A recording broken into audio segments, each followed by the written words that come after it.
Adolf Hitler und Benito Mussolini dies beiden Namen kennt fast jeder. Der ein war aus Deutschland, der andere aus Italien. Beide waren während des Zweiten Weltkriegs für den Tod von Millionen von Menschen verantwortlich. Weniger bekannt ist jedoch, dass oft noch ein dritter Name mit einem genannt Wort. Oswald Mosley. Fans von Peaky Blinders kennen dies Figur vielleicht gespielt von Sam Claflin und ja, basiert auf einer realen Person. Dies drei Persönlichkeiten arbeiten alle mit derselben Ideologie in Europa. Und dies Ideologie nennt man Faschismus. Nach 2024 ist Faschist eins der am häufigsten verwendeten Wörter in Bangladesch geworden. Deshalb dacht ich, nachdem eine demokratische Regierung an die Macht gekommen ist, wäre es sinnvoll, ein Video genau über dieses Thema zu machen. Was ist Faschismus eigentlich? Woher stammt und wie hat sich verbreitet? Wie unterscheidet sich von anderen Ideologien? Und welche Eigenschaften machen einen Anführer zu einem Faschisten und warum werden sie so stark gehasst? Heutzutage wird das Wort Faschismus oder Faschist oft wie eine Beleidigung benutzt. Aber vor dem Zweiten Weltkrieg war das nicht so. Damals galt es ähnlich wie Demokratie oder Autokratie als eine normale Regierungsform.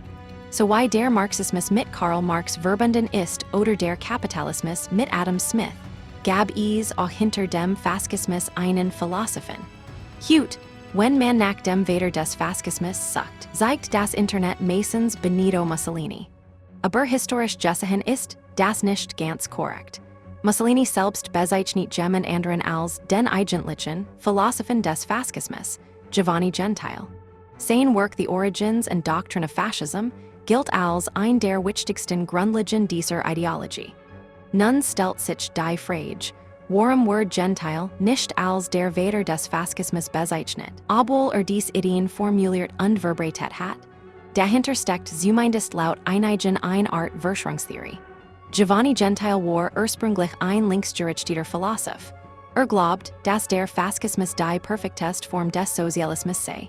Hat sich intensiv mit dem Marxismus beschäftigt, kennt aber darin ein Schwäch, den Klassenkampf.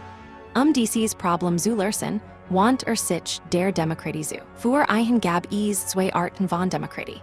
Die liberale Demokratie wie wir sie heute kennen mit dem Prinzip ein Person, ein Stimme. Und eine andere Form, die war Demokratie nennt. In dieser wahren Demokratie existiert das Individuum nicht unabhängig sondern vollständig als Teil der Nation. Die Loyalität gegenüber der Nation und dem Führer sollte absolut sein. Nachdem ein Führer gewählt wird, sollte niemand einen mehr hinterfragen. Im Grund genommen war das nichts anderes als extremer Nationalismus. Das Wort Faschismus stammt vom italienischen Begriff Fascio oder Fasci, was so viel wie Gruppe oder Bündel bedeutet also Menschen, die gemeinsam handeln. Wie viel andere Großkrisen in der Welt begann auch diese Entwicklung während des Ersten Weltkriegs. Zu dieser Zeit war Italien eine Monarchie, doch liberale Politik spielt ebenfalls eine wichtige Rolle. Die größte Partei im Land war die italienisch-sozialistische Partei, die gegen eine Teilnahme im Krieg war. Einige Mitglieder dieser Partei waren jedoch der Meinung, dass Italien in den Krieg eintreten muss, sozialistische Ideen zu verbreiten. Benito Mussolini gehört zu dieser Gruppe. Wegen seiner kriegsbefürwortenden Haltung wurde schließlich aus seiner eigenen Zeitung ausgeschlossen. In dieser Zeit begannen viele Menschen in Italien, sogenannte Fasci, also politische Gruppen zu bilden, die den Krieg unterstützten. Auch Mussolini gründet eine solche Gruppe, Fasci Designi Revolutionaria. Am 24. Januar 1915 fand ihr erstes Treffen statt, und ihre Grundideen wurden formuliert. Nach dem Ende des Krieges verschwammen die Unterschiede zwischen Soldaten und Zivilisten fast jeder hat in irgendeiner Form am Krieg teilgenommen. Gleichzeitig begann der Aufstieg der Industriellen in Italien. Mit ihrem Aufstieg nahm auch die Ausbeutung der Arbeiter zu. Als Reaktion darauf entstanden Gewerkschaften. Für die Industriellen waren dies jedoch ein großes Problem. 1920 erreichten die Arbeiteraufstand ihren Höhepunkt. Und genau die Situation nutzt Mussolini zu seinem Vorteil. Bat den Industriellen an, seine Gruppe als eine Art Sicherheitskraft einzusetzen, Aufstand zu verhindern. So begann seine Bewegung, finanzielle Unterstützung zu erhalten. Mussolini und seine Anhänger hassten die Sozialisten vor allem, weil die sich zuvergegen den Krieg gestalt hat. Gleichzeitig wurden sie aber auch von rechten Gruppen unterstützt, da sie gegen die Linken waren. So begann sich langsam ein Bündnis zwischen Mussolini und den rechten Kräften in Italien zu bilden. Doch das reicht noch nicht. Mussolini brachte ein weiter wichtige Gruppe, die Konservativen. Die zu joinen, begann seine Ideologie flexibel anzupassen. Integriert konservativ Wort in den Faschismus zum Beispiel Unterstützung für die Monarchie, die katholische Kirche und traditionelle Familienstrukturen. Es wurden Maßnahmen gefordert wie Einschränkung der Arbeitszeit von Frauen, Reduzierung der Rolle von Frauen im Berufsleben, Verbot von Geburtenkontrolle und Abtreibung sogar Gefängnisstrafen für solche Handlungen, all das dient vor allem einem Zweck: die Unterstützung der Konservativen zu joinen. Gleichzeitig sprach Mussolini vor Arbeitern und rebellischen Gruppen ganz anders. Dort kritisiert das Bestehensystem und versprach Veränderung. Im Grund sagt jeder Gruppe genau das, was sie hören wollt. Dies Agenda durchzusetzen, bildet eine paramilitärische Organisation, die sogenannten Blackshirts. Dies Gruppen wurden von Industriellen finanziert und gingen gewaltsam gegen politisch Gegner vor. Wenn man genau hinschaut, erkennt man ein klares Muster. Der Faschismus bot jedem genau das, was wollt. Den Industriellen versprach ein System ohne Gewerkschaften. Den Arbeitern versprach eine Revolution. Den Konservativen versprach Religion und traditionell Wort. Das eigentliche Ziel war jedoch immer dasselbe, mit allen Mitteln und die Macht zu kommen. 1921 nahm Mussolinis Bewegung zum ersten Mal in den Wahlen teil. Das Ergebnis war enttäuschend, sie erhielten nur etwa 5% der Stimmen. Doch selbst dieses Scheitern nutzten sie als Strategie. Sie begannen zu behaupten, dass gerade sie die intelligent Elite, Italiens seien die Einzigen, die wirklich verstehen, was mit dem Land nicht stimmt und wie man es lösen kann. Zur gleichen Zeit hat die Regierung große Schwierigkeiten, die wirtschaftlichen Probleme nach dem Krieg zu bewältigen. Dies Kreis nutzt Mussolini gezielt aus. Startet die berühmte Kampagne, den Marsch auf Rom. Seine paramilitärischen Gruppen begannen, sozialistische Organisationen anzugreifen und nach zu kontrollieren. Die Regierung war auf solche Taktiken überhaupt nicht vorbereitet. Städte fielen ein nach der anderen. Am 24. Oktober 1922 rief die Faschistische Partei zu einem großen Treffen in Neapel auf. Dort befahl Mussolini seinen Blackshirts, wichtige staatliche Einrichtungen und Kommunikationswege zu übernehmen. Das Ziel war klar: Rom vom Rest des Landes abzuschneiden. Der italienische König, Victor Emanuel Roman III, fürchtet einen Bürgerkrieg und große Blutvergießen. Deshalb traf eine entscheidende Entscheidung. Ernannt Mussolini zum Ministerpräsidenten. Am 30. Oktober 1922 kam Mussolini nach Rom, den Amtszeit abzulegen.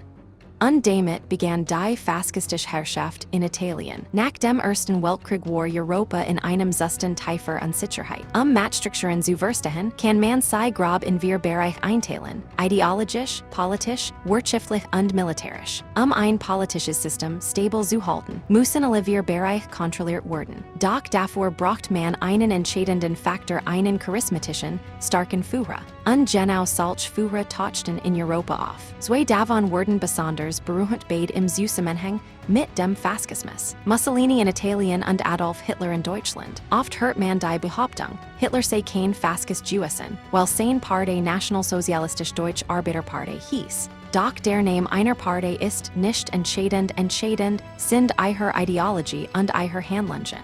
Hitlers Methoden waren denen Mussolinis sehr ähnlich: Propaganda, Kontrolle der Medien und die Ausschaltung politischer Gegner.